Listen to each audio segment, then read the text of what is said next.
Uneducated Economist here. Thought I'd talk a little bit more about lumber. I got about 45 minutes before I got to go pick up my boy. So I thought I would hang out and talk with you guys for a little bit about lumber and what I see going on in the lumber industry. So if you've been following the channel for any length of time, you know that I talk a lot about lumber, and I am in the retail lumber business, so I have my hands on the pulse of the industry. One of the things that I have noticed just recently is that we actually came up in short supply on some of our pressure treated lumber, and that was something that I had noticed happening right before the major lumber shortages had taken place and the prices running up to the 1700 per thousand. Now, I don't suspect anything like that happening again, but we do have a lot of mills who have announced announced curtailments and inventory depletions that are going to happen until the new year.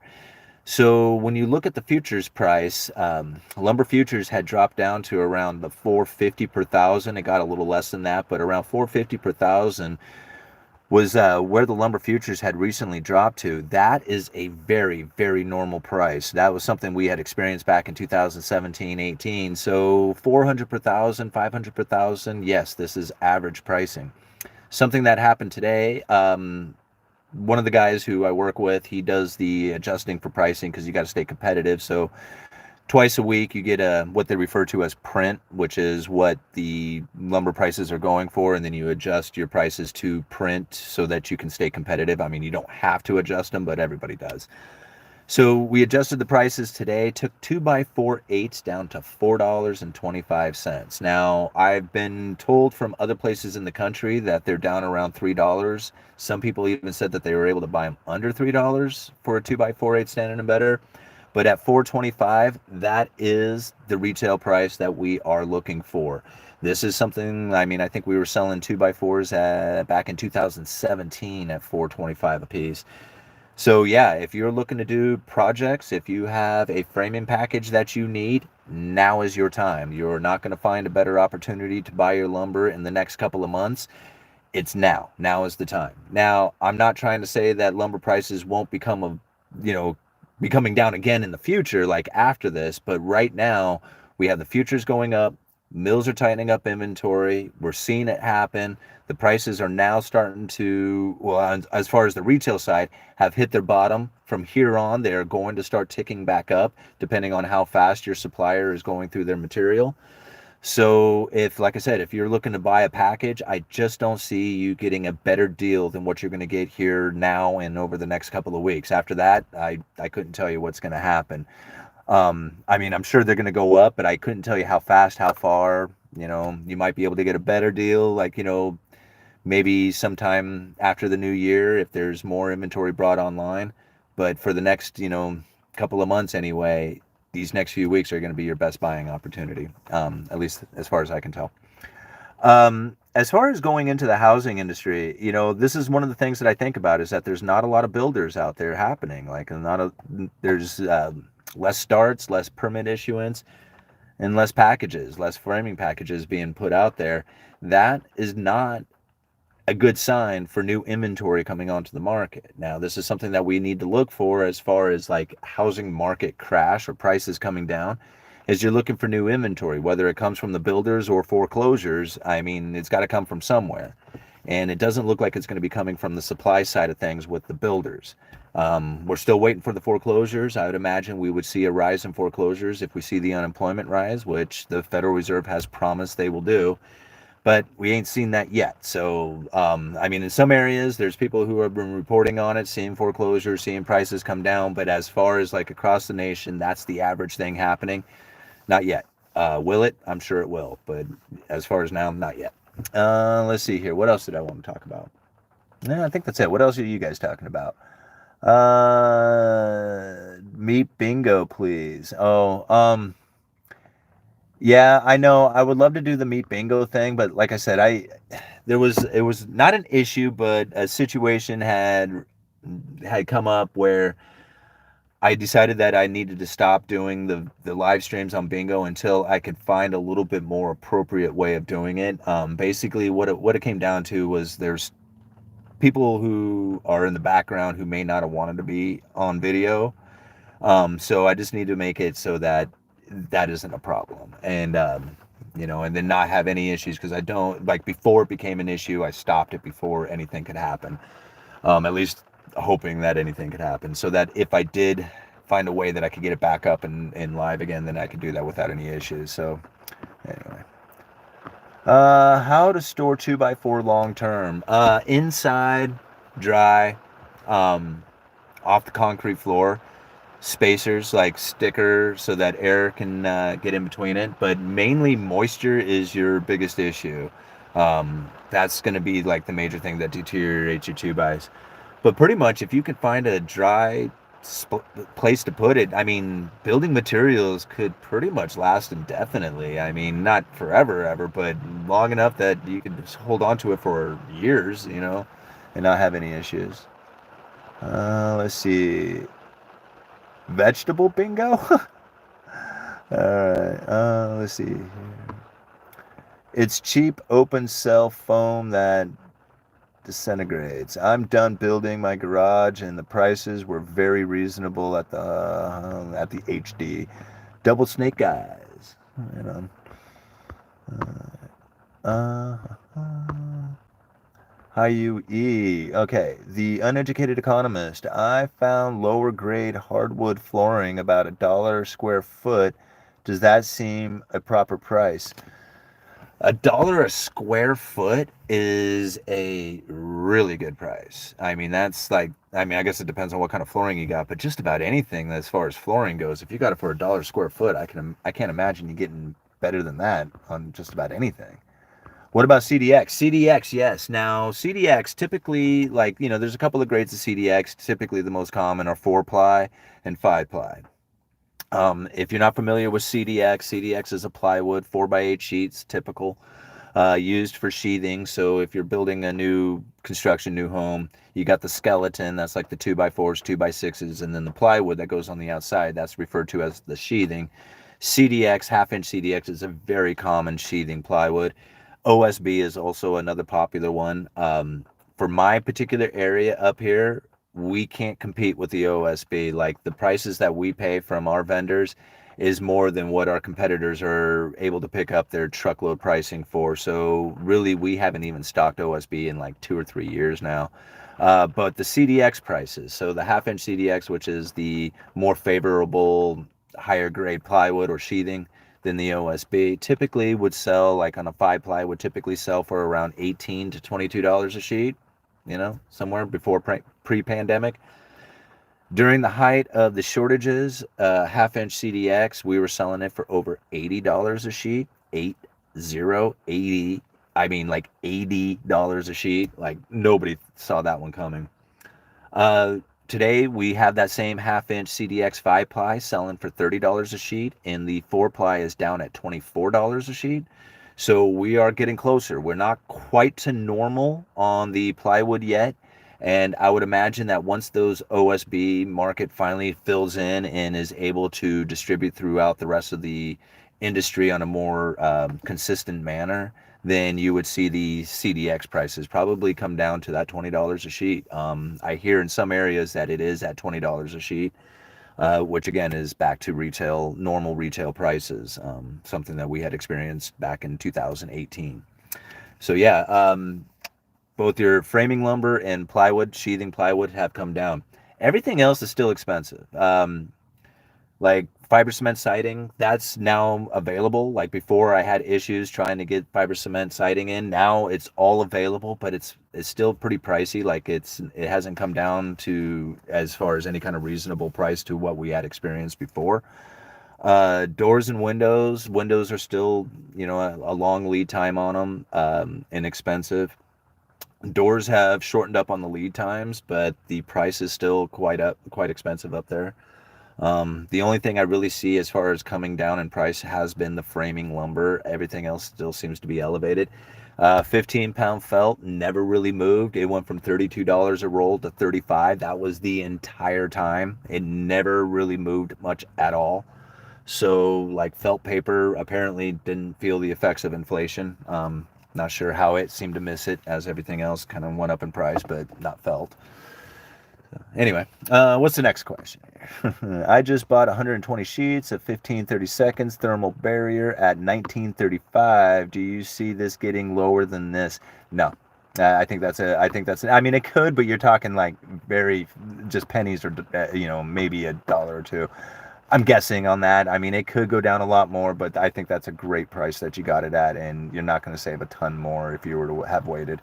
Are you contractor sales? No, I have done contractor sales in the past. That was something that I had done where you take basically the difference between contractor sales and like what I do is contractor sales is basically exclusive to the contractors who are building like homes.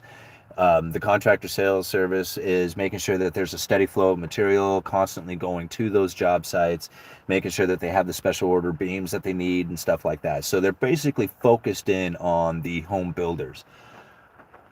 What I do is special order sales, special order contractor sales too. So when somebody comes in and they need like a particular size door or window or fancy siding or something that's not like the common thing that we would carry in the yard, I'm the person who goes and tracks all those things down. Like somebody needs a fancy door, they need a special size, they need, something like unique about it. I'm the guy that they talk to. So I do a lot of the special order sales of things that are not typically stocked in the store itself. And I work the front counter. So I do a lot of front counter, just literally like ringing people up at the counter, just taking their money and sending, with whatever they got. So those are the two, that's like what I do at the store. But the contractor service is something that I had done in the past. The guy we do have doing contractor service is like ace. Like he is really, really good at what he does. So it's like, I mean, let people who do what they do best do it, right? And that's what I like to do is work the front counter and hang out with the customers and, do the special orders. So, yeah. All right. Good call. I hit it. Hit the like while I travel via automobile. Well, thank you, All Nighter. It's good to see you here. And yes, please do hit that like button. I'm going to be out here for probably another half an hour or so. If you hit the like button, what will end up happening is that YouTube will pick up this video and start spreading it around to try and get more people into the chat so we can have more of a discussion. So yes, please do hit that like button. Tyvek or Zip? It's kind of funny there. Sunset Way. We don't really use either one of them in my area. The Zip sheathing is a very good idea. We do have a couple of guys who have ordered that stuff. We special order it in for them. But as far as stocking it in regular use, and I don't know why, but it's not very popular around here. And Tyvek is almost to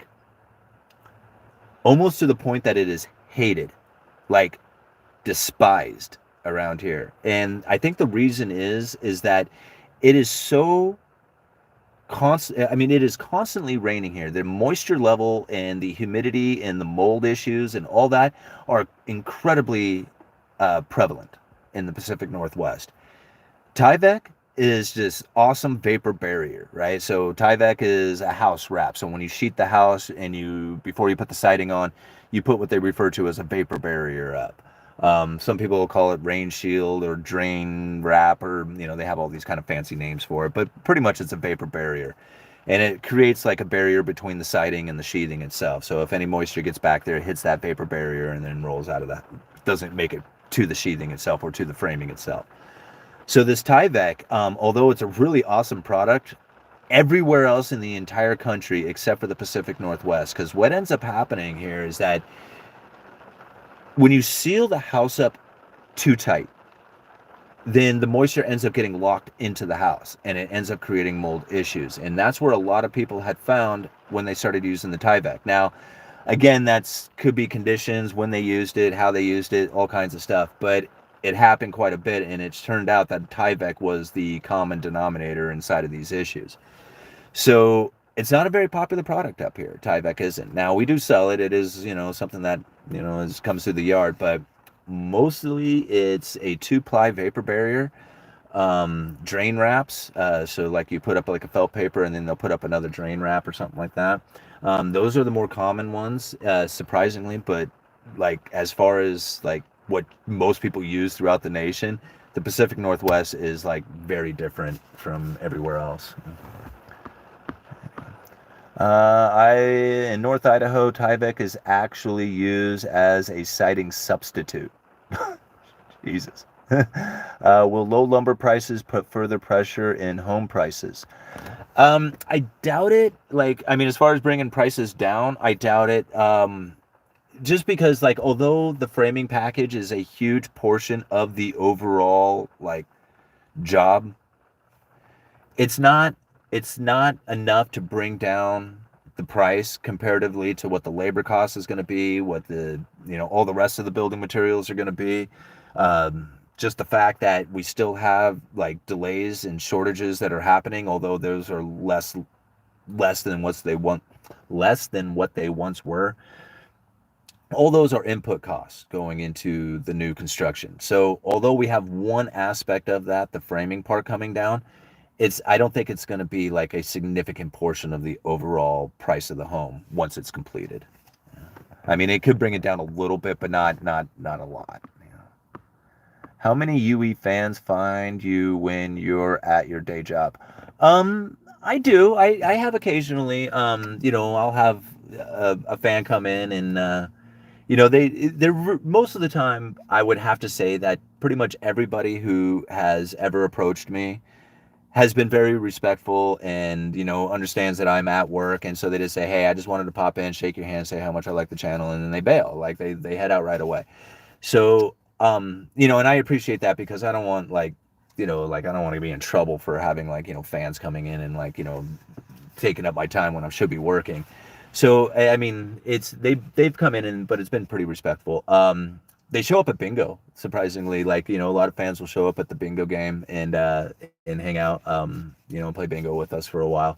So that's pretty cool. And then people will email me and just say, hey, I'm going to be in town. You want to get a cup of coffee? And so a few fans, we've sat around and drank coffee for an hour or two or whatever and talk economics. So.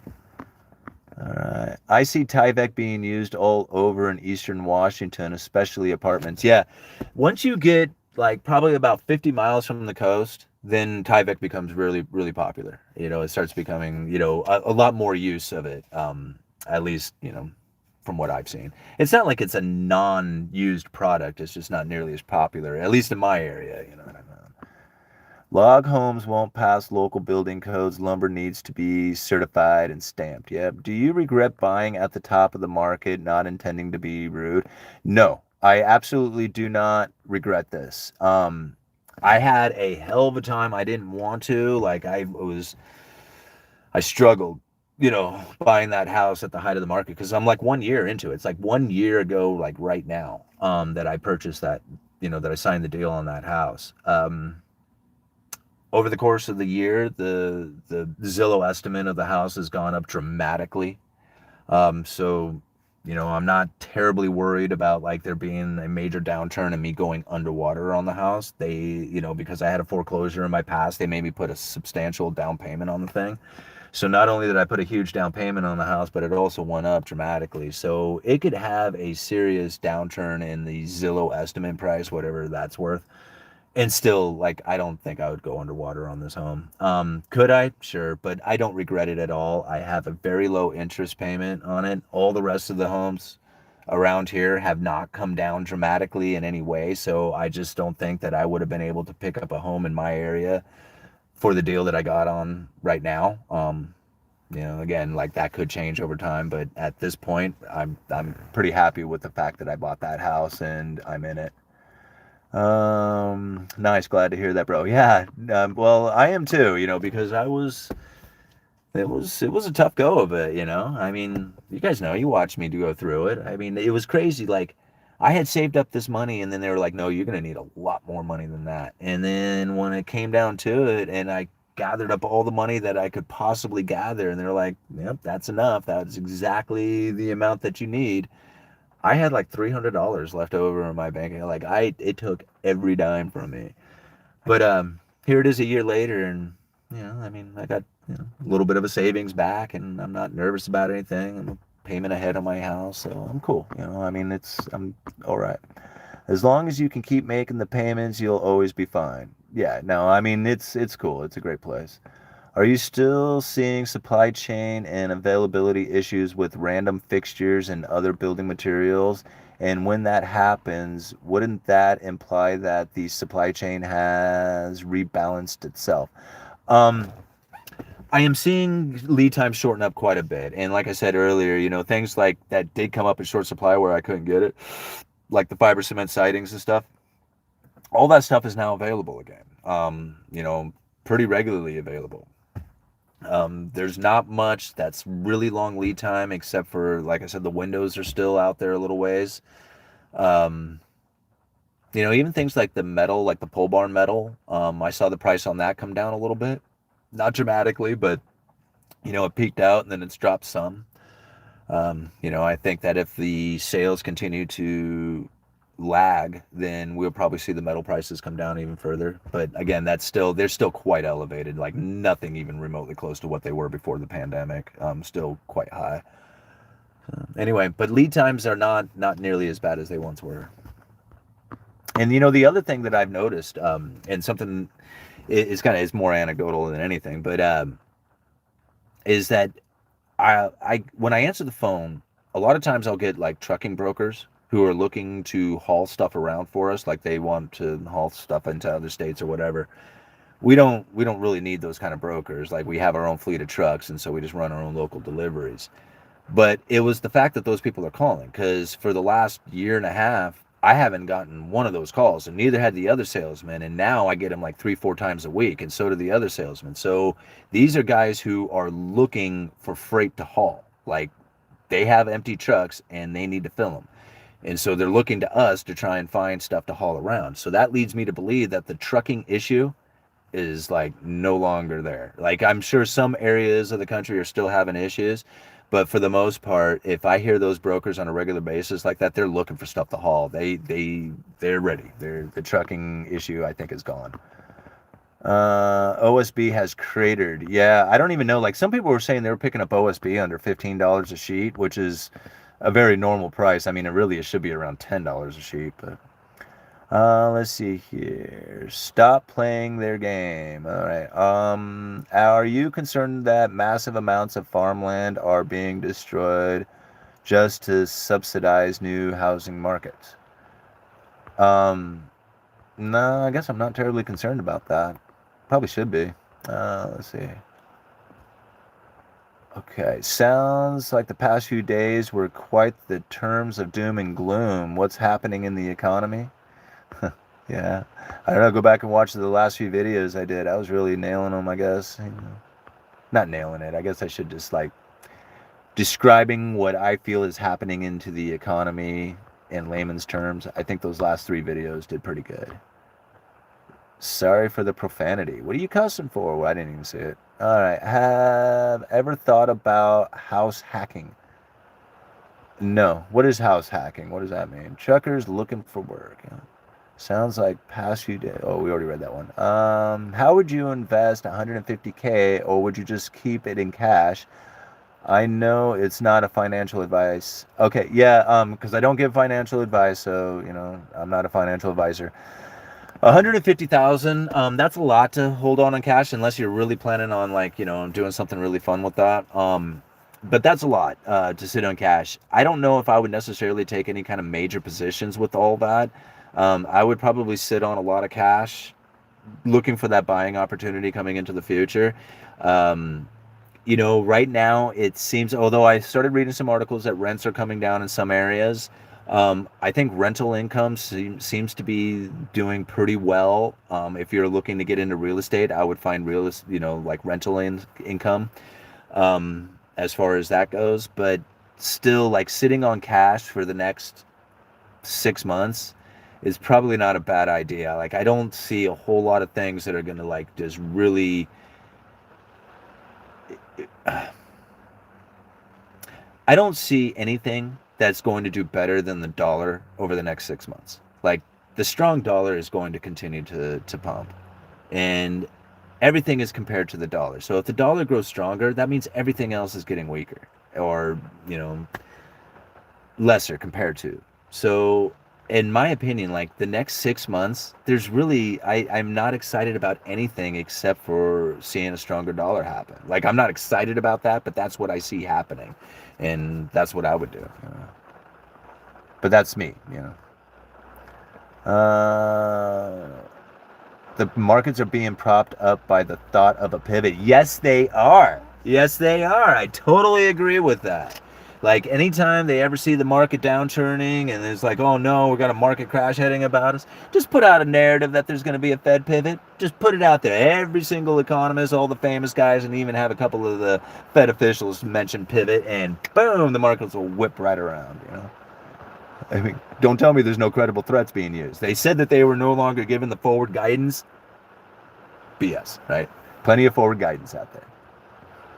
Love you all, but you're talking about Santa Claus. Huh. I don't know what. If you were cashed up and ready to go, where in the world would you choose to ride out the next 5 to 10 years? I don't know. I mean, people have asked me that before, and I've traveled around, and I visited quite a few areas, and traveled throughout Mexico quite a bit and stuff. I like the Pacific Northwest. I like living here. I like my neighbors, and I like the people, and I like being here. Um, I don't really see anywhere else in the world that you would want to be. Now, if you had a lot of money or something like that, then I don't know, travel to some place that's kind of tropical and cheap. I hear Puerto Rico's fun for a lot of the rich people rich Americans who want to try and avoid taxes and stuff like that. Puerto Rico's a place to be, but I don't know, even that, like, I don't feel comfortable being inside of such a confined land. I mean, it's a big area, but still, it's just like you're kind of stuck there. Um, I don't know where else I'd want to be. I want to be here. I like it in the Pacific Northwest. The only complaint that I have about the Pacific Northwest is that it doesn't rain enough, driving more of the people away. I'm just kidding, actually. I like people. I don't have any problem with them. Let's see. Isaac at War. Thank you very much for the $5. Really appreciate that, man. I also agree about the market pivot. What do you think the Fed will do in December? Big fan. By the way, big fan of the 3-part videos. Keep it up, man. Thank you, Isaac. That was a lot of fun doing that little 3-part series. I mean, it's not too much unlike anything that I've already talked about, but I mean, breaking it down into those 3 videos, I think was like kind of really good because it gives you like just a quick shot of how it is that I think is going on in the economy. And really, I mean, if you go and you research that kind of stuff, it's really hard to argue with some of those things that I've come up with, because I'm pulling that information from the Federal Reserve. I mean, it's like it's kind of hard to argue with that. But let's see here. Oh, what do I think is going to happen in December? I think the Fed is going to continue to raise rates. I think the Fed is going to continue to raise rates until they get it to around that 5% on the Fed funds level. Now, something else that goes with that, I don't think that the Fed funds level is going to get much beyond 2.5%, impacting the economy. And now I've said this before because I just can't see this. Like, okay, neutral rate, where the Fed funds rate is neither restricting nor accommodating the economy, right? It's neutral, and they don't know exactly where neutral is. Now, a lot of people said it was somewhere around 2 to 2.5%, right, on the Fed funds level. That's where a lot of people had suggested it. John Williams, in a speech back in 2018, the Monetary Policy for a Low Neutral Interest Rate World, that's the title of that speech, he said in there that that was what the common idea of where neutral was, but there's a lot of evidence that's saying that it's closer to 0 to 1.25% or 1.5%. So John Williams thought that the neutral rate was much less than the 2.5%, but common thought out there amongst the economists and everybody else, 2.5% on the Fed funds level is somewhere around the neutral rate. Now, when they adjust the Fed funds level or the Fed funds rate, it takes 6 months to a year before that move actually begins to impact the economy, or actually has an impact on the economy. I shouldn't say when it begins, when it has its impact on the economy. So even though they lift the interest rates, the Fed funds level, and the markets react to it right away, they react before they even move, like before the move ever happens, the market starts to react to that. But as far as like the economy, the behavior of where we spend our money, the businesses we start, stuff like that, that doesn't happen for another 6 months to a year. So when the Fed funds level, which is what, at 3.25 or something like that, I don't know where it's at right now. It's up there a little ways. But when the 2.5, when God, how am I saying this? Go and look at a chart of the Fed funds level, right? The effective fund rate. And when you see it hit that 2.5%, right, wherever that was back in, what was it, in summer sometime, in July or something like that, look 6 months to a year from that date. And that's when the economy will be at neutral. Okay, does that kind of make sense? So we're coming up onto neutral here at some point when that 2.5% on the Fed funds level, the 6 months later. Now, the Federal Reserve, they're going to continue lifting that Fed funds up to the 5%.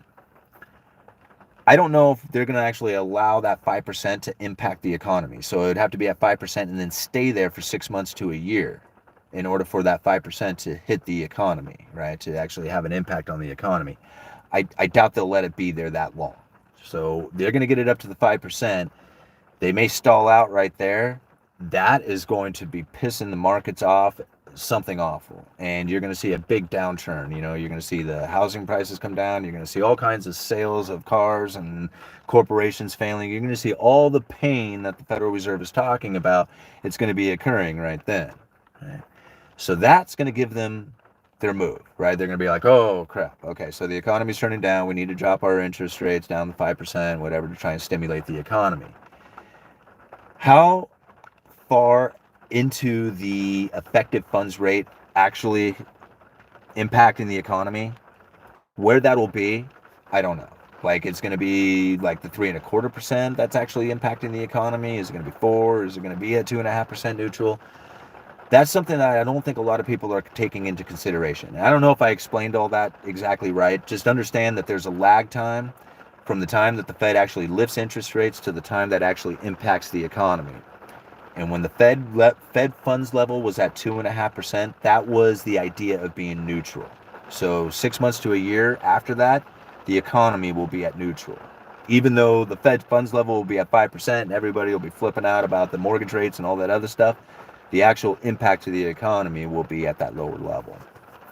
All right, I'm sorry, guys. Man, I babbled that one on. I don't know if I said that all right. Good luck playing their rigged game. I wouldn't play their game. I wouldn't play their game at all. I would try and follow their speeches, the direction that they're going. I wouldn't necessarily listen to the statements that they're making on the mainstream media. What I would listen to is their statements that they are making within their memos, within their like, there's information that they put out that the mainstream doesn't seem to talk about. You can go find it at the Federal Reserve, right? And the main one that I like to follow is the Federal Reserve speeches. And when you read these speeches, they have notes inside of those speeches that you can go and like read other speeches and other, you know, reports and other things that they have documented. So the speeches are very telling. And there's, in fact, there's another one. I'm going to read it tonight and probably do a video on it tomorrow. I think Bowman gave one yesterday. So I'm going to go read that speech tonight and we'll figure out what it is that they have to say inside of those things. Those are much different from the statements that they put out there to the public. And so that's where, like, I don't fall for like a lot of the stuff that the people are saying, like, when they say the Fed made a mistake or they're getting it wrong or whatever. And I'm like, what they're doing and what they say that they're going to do is not the same, right? It's not even the same thing anymore. So when you hear the Federal Reserve coming out on the mainstream media making a statement, that's what they want the markets to interpret, right? They want to hear this particular thing. But if you go and you read their speeches, you can make decisions for yourself that isn't playing their rigged game, right? You're making intuitive decisions based off of the information that you are gathering and then looking out there onto the economy and saying, this is what I need to do, right? So it's not playing their game. It's understanding their strategies and their logic and their methods and then making decisions for yourself for the environment that you are in. All right. Thank you very much, Robert Shields Jr. for the $4.99. Do you agree that increasing interest rates is and giving guidance looking for unemployment will decrease the supply of goods, which will increase prices. I okay. Yes, I do somewhat agree with that statement that you've made. Now, the Federal Reserve has said many times that they are going to lift the interest rates to try and slow down the consumer so that the supply side could catch up. And I made the argument that the supply side is not going to help you if they are going to have an environment in which that their customer, the consumer, is going to be damaged. Why would the supply side try to supply into a damaged consumer? That doesn't make any sense. So with that, I do agree. But as far as will it decrease the supply of goods, which will increase prices, I don't know if necessarily the increasing of interest rates is going to do that as far as decrease the supply of goods. I think that was going to happen anyway. Not necessarily from the lifting of interest rates, but the fact that we are going into a recession slowdown. And manufacturing is not exactly like the appeal that it once was for the people to supply, right? The manufacturers out there are not finding a bunch of orders or demand coming for this stuff, so why would they actually produce anything? So in that sense, yeah, I see a failure of production coming in, which is going to be shortages, and that's the real shortages that I'm talking about. So if that's what you're aligning with your thoughts, yes, then I agree with all that. I'm scared of Powell calling emergency meeting in 2023, which will spook everything like Greenspan did many years ago. Yeah, it's funny that you bring that up because I was thinking about when, remember when Steve Mnuchin came out like on a Sunday night and said, "Hey, I just want to make the statement that we've checked with the banks and everything's fine." And everybody was like, "What the hell is he talking about?" Right? And it was just like, "What do you mean everything's fine?" There was a concern, like he just came out and just made the statement. It's like, "Hey, we checked with the banks and everything's fine on Monday, okay?" And like everybody's looking around, going, "What the hell is he talking about?" And so apparently there was a major rumor that was taking place during that time that there was going to be some sort of bank issue or liquidity crisis or something. And he came out on a Sunday night before everything opened up and made this statement. And everybody was like confused as hell the next day as it's happening. So yeah, I could see where like a single statement like that could really throw people around. This is delusional. Which part? All of it? Home Depot is selling tiny homes for 48,000. Wow. You're a dad? I am not. You are hot? I'm a bot. Okay. Let's see. An emergency meeting on Sunday is good for a rally on Monday. Yeah, that's kind of what I saw too. It's just like this guy's trying to play the markets up or something. Did you see what Michael Burry said about inflation coming back multiple times? No. I mean, to be honest with you, I haven't really been paying attention to what other people are saying. I mean, I do listen and read, some articles that, refer to other economists, but I don't go and track down what people are saying to, figure out what it is that they're talking about. Um, I'm just making my own calls. Like, I'm out here making my calls, my predictions, sticking to my guns on the things that I believe.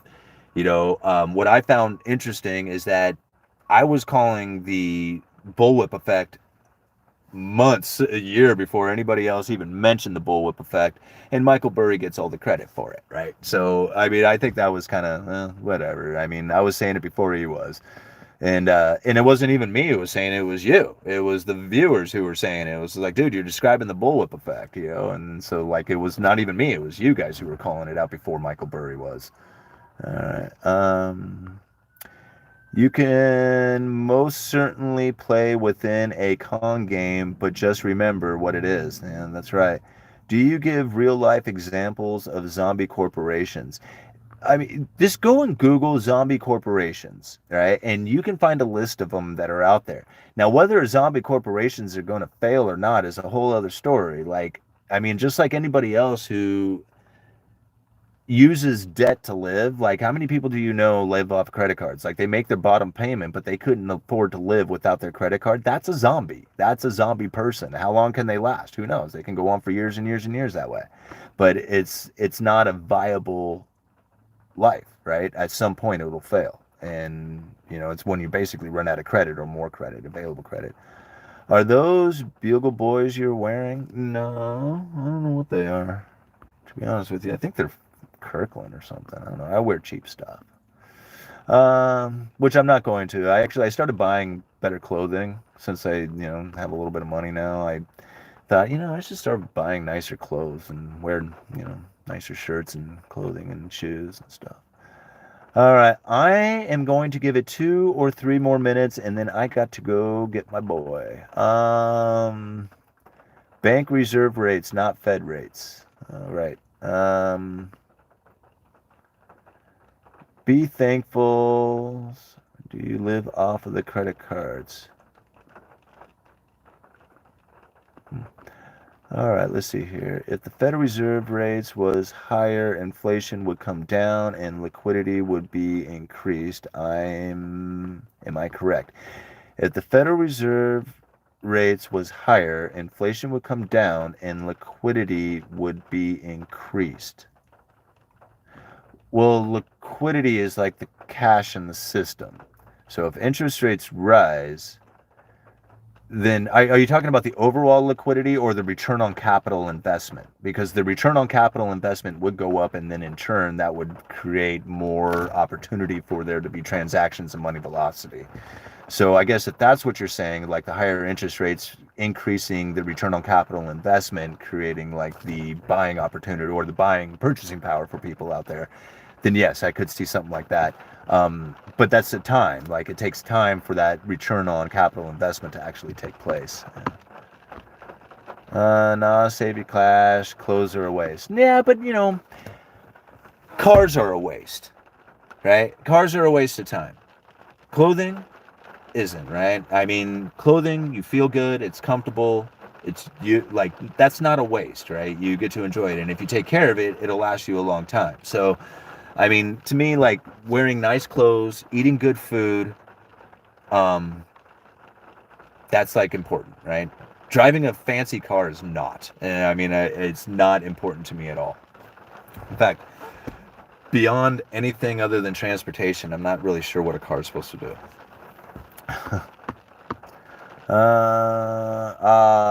Driven by. Hey, thank you very much, Clark, for the $10. Very much appreciate that. I'm getting the 10K loan forgiveness, so I can't complain. Crazy to me that they aren't solving the problem. New borrowers continuing to get student loans. Is this even going to help the economy? No, and something I thought about this whole loan forgiveness, because you can see how much trouble like a lot of people are having, and whether or not it's anyway. But a bunch of people are getting this. I honestly think this is going to continue to dangle the carrot out there in front of the students to borrow. Like, if they didn't do this forgiveness thing, then I would imagine that a bunch of students are like, a bunch of kids are just like, I'm not doing this. I'm not taking out these student loans to go into debt. But if all of a sudden you have this relief, they're like, oh no, don't worry about it. The government will take care of it for us. And then it'll encourage them to continue on and take out that loan. So it's a moral hazard, yeah. Alrighty.